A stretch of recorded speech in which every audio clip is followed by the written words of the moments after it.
If you guys were to, theoretically, switch bodies with any animal of your choice, who would you choose? I personally would really like to know what it'd be like to fly. But to be honest, the sound of being a chill boy capybara doesn't sound too bad either. Maybe it's because of those Roblox maps I've been playing. Don't judge me. It's my brain rot. Hey guys, what's going on? It is me, Punkik Yoshi or Alberto. Welcome back to the video. Today we are back discussing a Pixar animated feature that is going to hit the scene in only a couple of months. If you're new to our channel, hi. My name is Punkik Yoshi and I like animation just as much as Mabel loves Avatar. I can just tell she's a big fan of the series. Okay, so when I made my Elio video and my Pixar's Gato video, I mentioned making a dedicated Hoppers video since there was a genuine good amount of information surrounding this movie. And just a couple days ago, we got a brand new teaser trailer for Hoppers.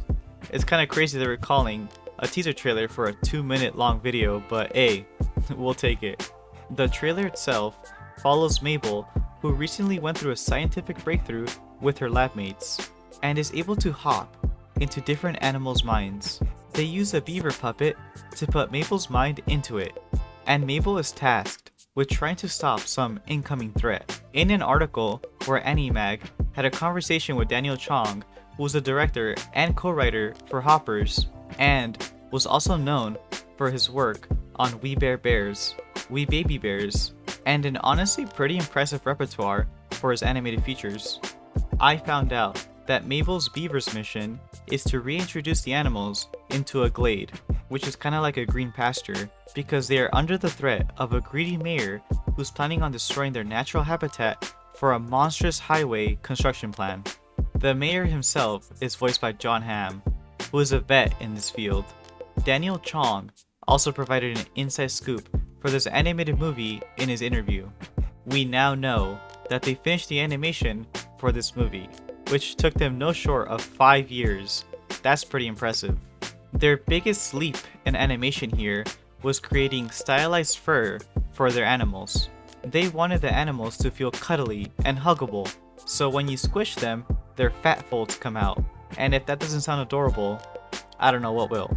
But for them, creating the fur for this movie was their most important feat for this movie, animation-wise. They also wanted to create a story that mixed Avatar and Mission Impossible. So you got a comedy and a spy thriller to bring together the tough subjects of deforestation and, most likely, animal cruelty. The team also traveled to Yellowstone Park to really submerge themselves with nature, something I really desperately need to do myself. They got help from a beaver specialist who taught the team about beaver lodges, and they got to swim around beaver ponds, which honestly sounds really awesome. The interview ends with Mr. Chong getting a question about the unreasonable expectations people have for animated movies nowadays, to which he responded that he feels as if there's a lot of pessimistic vibes going around animation, but as someone who does work in animation, he has an optimistic view that they'll find new ways to keep surprising their audience and give them something that they've never seen before.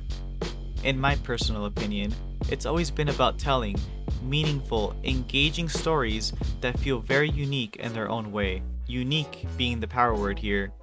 As I talked about in my Pixar's Gato video, a lot of people have lost confidence in Pixar the last couple of years because of their constant berating of animated sequels with no soul in them. Mix this with the same almost lazy animation style that they haven't changed in the past half decade. As long as they're able to find their footing again with their amazing storytelling practices of the golden era of Pixar, I don't see a problem with this movie, or anything else for that matter, to come out of Pixar in the next couple of years. It's kind of the same situation right now with the MCU. So much stale content has made the audience sour and distasted with the content that they've been putting out. I've said this once and I'll say it again. If they provide us with 5 back-to-back bangers for the MCU, then we'd be back to where we were before. No hesitation. I think the same could be said here with Pixar. A lot of people don't have bad blood with Pixar. Maybe Disney but definitely not Pixar. They've only produced a handful of truly terrible movies, so right now their track record is a mixed bag. As for Pixar's Hoppers, on initial impression, I'm pretty excited for this movie. It looks like they're not trying really hard to be revolutionary, which is okay. As long as they tell a really compelling, great story, there is no reason why this movie should do bad. Which brings us to the next point. Now, the elephant in the room. Elio. Elio did really bad in the box office. The lowest of any Pixar movie, period. Which is pretty sad because Elio itself wasn't a terrible movie. You can tell that they had problems behind the scenes and with production and stuff. That's pretty obvious. The movie doesn't feel completely fleshed out. You just can't put your finger on it, but there's something there. Pixar's Hoppers had a really good production and post-production, so there's no reason why this movie shouldn't feel full and fleshed out. Now, that being said, there is a chance that this movie doesn't resonate with people, and it flops, which would honestly be really tragic. If this were to happen, there's a good chance that Pixar would give up on original content altogether, and they would just provide us with Toy Story 9. So, if that's something that you guys would not want to see, you guys have to make sure that your butts are in the movie theaters when Pixar Hoppers comes out. That's the only way for Pixar to know if they're going to continue their original movies.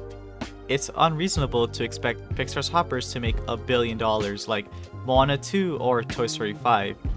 But as long as it makes a respectable number that's not like Elio, then that would go a long way. But yeah, that's about all the information I have for today. The trailer looks really fun, and honestly there's a lot to love from the story so far. It feels like Pixar's creativity has always been there, but they just need to find their voice again. Let me know what you guys think of Pixar's Hoppers down in the comments. What did you guys think of the trailer? Let's keep the discussion going. As always, if you guys found any enjoyment in this video, be sure to hit that like button and subscribe. It goes a really long way for a small creator like myself, and it shows me that you guys love the content that I provide for you guys, so show me some love. As always, my name's been Alberto, or Pancake Yoshi. I'll catch you on the flip side. Bye bye.